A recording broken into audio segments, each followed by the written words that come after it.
Hi, welcome to Nutrition at Noon. My name is Leslie Jefferson, and I'm one of the 10 nutritionists at Giant.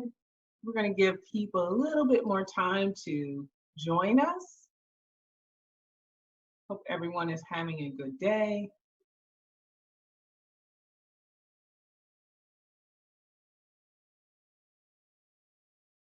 So today's topic is sunshine on your plate, ways to boost your vitamin D. We still have some folks coming on, so we're going to let them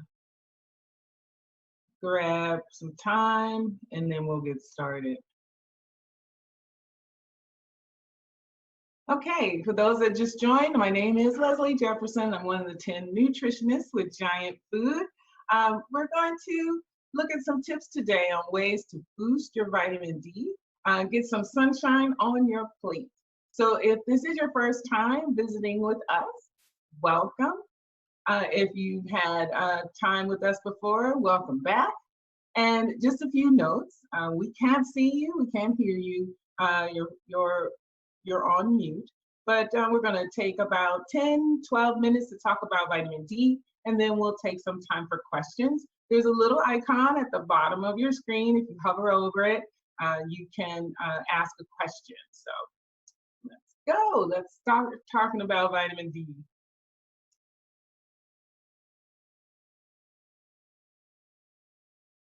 All right, our new normal is that we're inside. We are inside. There's less outside play. We're all working from home. We're spending more time on the couch. I know there's been a couple of days where I just have not left the house. I haven't gone for a walk or anything. So I just really am trying to adjust myself to not being outside. But it really is our new normal right now. So what does that mean for us? We need the sunshine. The sunshine is a vitamin on its own. When we are out in the sun, it supports many of our systems, cardiovascular systems, our neurological systems, our mood. Think about when you feel that warm sun on your face. Our immune systems are impacted because now we feel better. It's less stress. Our bones and muscles are really take in that sunshine and begin to use it as nutrition. And the reason for that is vitamin D. Vitamin D is a very important vitamin in our body. It supports our bone health. Thinking about things like osteoporosis. It can lower the risk of type 2 diabetes and other heart disease. So we want to make sure that we're getting enough in our diets because it also helps to fight fatigue and boost our energy levels. It's also been shown, studies have shown that it helps to lower the speed and growth of cancer cells. So it's a very important vitamin in the fight of inflammation and infection. So we need our vitamin D in our system. It's been found that about 1 billion people are deficient. That is a lot of people. Estimates, wax and wane a little bit, but 1 billion people all over the globe have been found to be deficient in vitamin D. And I don't know if you've ever had to go to the doctor and come out with your lab test and found that you needed to take some additional vitamin D. Today, we're going to talk about foods that really help you improve your vitamin D. Supplements is another topic, but we're going to touch on that just a bit. Vitamin D has a lot of mystique about it. So when we think about vitamin D, it's actually more than a vitamin. Some researchers and doctors feel that it's actually a hormone because it activates our cellular reactions. It sparks, it acts like a match to spark other synthesis in the body. It really helps our body to absorb calcium. Many times we don't know why we need the vitamin D, but we need vitamin D so that our body can begin to absorb the calcium from the food that we're eating to start and maintain the different reactions in the body. our bodies make the vitamin D. So by going out in the sun, the UVB rays of the sun activate the reaction that needs to occur. And then the whole body gets involved with the creation of vitamin D. Our skin, our liver, kidneys, our digestive tract help with the production of vitamin D. So overall, your diet should be one, I'm a nutritionist, I gotta say it, half plate produce to support the creation of vitamin D. So we have our vegetables and a well-balanced meal, well-balanced diet, and then that allows the rest of our body to take over and create the vitamin D we need. So let's dive a little deeper. How much vitamin D do we need? We need about 600 to 800 IUs, international units. That just has to do with how much the body can absorb per day. We're going to break this down even further because we're talking about food. Normally when you go to the doctor, you may get a supplement, a prescription, and it's usually in IUs. But when we're talking about food, we're looking at micrograms. And we'll get to all questions at the end. So micrograms, we're looking at 15 to 20 micrograms per day. And there are two types of vitamin D. We have vitamin D2, and that is in fortified foods and in plants. And then we have vitamin D3, that's found in animals and that we get from the sunshine. And our pharmacists have a wealth of information. Please feel free to stop by if you're looking through the supplement aisle and speak with a pharmacist about the different types of vitamins and supplements that are available. But we're talking about food. So 15 to 20 micrograms per day in our meals is very important. So when we're looking at these things, we're looking at our food labels. So you will see two types of food labels out there nowadays. You have the old version, which we're not going to look at. But the new version of the food label includes vitamin D. And it includes it in micrograms. So this particular item will have 2 micrograms of vitamin D per serving. So in our serving, we want to make sure that we're getting in what we need. So in this particular item, we have 2/3 cup of the item. So then that makes sure that you are getting the 2 micrograms of vitamin D. All right, school is out. Let's go to the next slide and talk about the top 3 sources for vitamin D. If I can get the slide, let's go.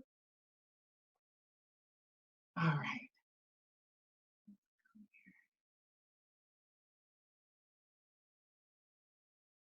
All right, so first things first is dairy. We always think about dairy when we think about vitamin D. Things like our fortified milk, these are our fortified foods.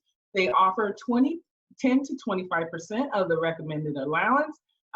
Dairy is normally number 1. It's all milk is fortified generally. And then we also have some alternatives like kefir. It is a yogurt kind of based item, and it's a drink. Our cereals are also fortified, as well as other non-dairy beverages. So we want to take in those and add those to our diet. One thing that you don't see here is yogurt. Yogurt many times is not fortified. So that's why it's important to read your food labels so that you know what's in your food.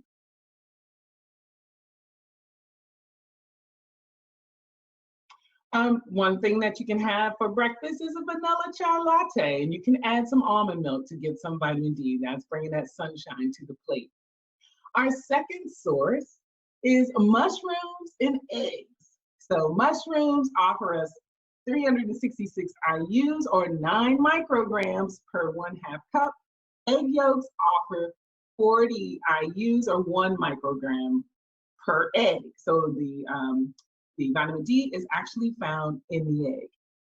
So our mushrooms are great because it's interesting because they are grown in the dark, but they utilize the UVB light, just like our skin. So we want to make sure that we're mixing it up. And if you don't like mushrooms, you can always add something like a mushroom soup to a one-pot meal. Grabbing those pantry staples, especially now that we're utilizing a lot of staples in our house for our cooking. Portobello mushroom caps with eggs. All of these recipes you can find on Savory Magazine, or you can feel free to take a photo or email us and we'll get the information to you.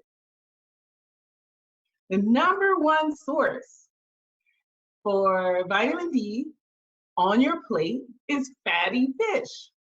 So salmon, sardines, canned tuna, frozen fish, all of those offer vitamin D. So 40 to 500 IUs. It really depends on the fish, and it depends on the way that the fish is prepared. We have 1 to 12 micrograms. Remember, we need 15 to 20 micrograms per day. So that's the way that you can play with your meals. So as you combine things together, you can make a meal that is really high in vitamin D. So we have a salmon rice bowl. So the rice bowl, you can add lots of vegetables. Remember, I always want you to eat your vegetables, have plate produce. So we want to eat our vegetables and add them to our bowls, and you can have some tuna here or some salmon. But overall, sunshine is always best. Extend your time getting the mail. Go out for a stretch if you're on working from home. You know, all of these things can add to the vitamin D. You want to make sure that your face and hands and arms at a minimum are exposed. I know we have the mask now, so we want to make sure that our arms are exposed so that we're getting in some vitamin D, grabbing that sunshine and those UVB rays. It will also help boost your mood, especially if you're like me and you've been in the house for so long. And finally, you can have a treat. So sunshine on your plate doesn't always have to involve, hearty eggs and salmon and, dairy and fortified juices. Make yourself some cookies and enjoy them. Cereal in this recipe, as well as an egg, as well as margarine and butter, they also contain vitamin D. All come together to make a healthy treat, right? We want to keep that in mind, portion control. All right, that does it for the presentation. And then we're going to get to some questions, but I have to let you know that the nutritionists at Giant are thrilled and anxious to help you with any questions that you may have, especially if it surrounds vitamin D. We have a blog, and we also have a podcast that talks about osteoporosis and vitamin D. So you can listen again to information if there was something you missed. And of course, this will be posted on our site. Let's get to some questions. We have a few. Let's see if I could be smart and grab them.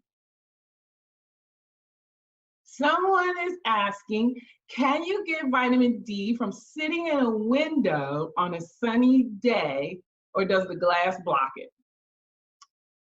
Most of our windows, especially if they're manufactured at a certain time, block the UVB rays. So yeah, so it blocks it, sorry. Do we get vitamin D faster from the sun or from foods? Well, that's a different kind of question. There's lots of things that are involved in the absorption of vitamin D. So the sunshine is always the best way. Anything can prohibit the vitamin D production. Darker skin blocks the vitamin D production. Also, kidney function, obesity can block your vitamin D function. It really depends on each person. That's why it's important to get the blood test from your physician, and then speak to a nutritionist. This video of this webinar will be available on the Giant Food website so that you can visit it later. We upload it to the Giant Food YouTube channel. Well, that's all the time we have for questions today. Oh, also, don't forget sunscreen. That will block it also for the person that's asking about sunscreen. Yes, sunscreen will block your vitamin D. That is all the time we have today. Thank you so much for joining us. My colleague, Josefina, will be doing the Latin Kitchen. So be sure to tune in tomorrow for Nutrition at Noon. Have a great day.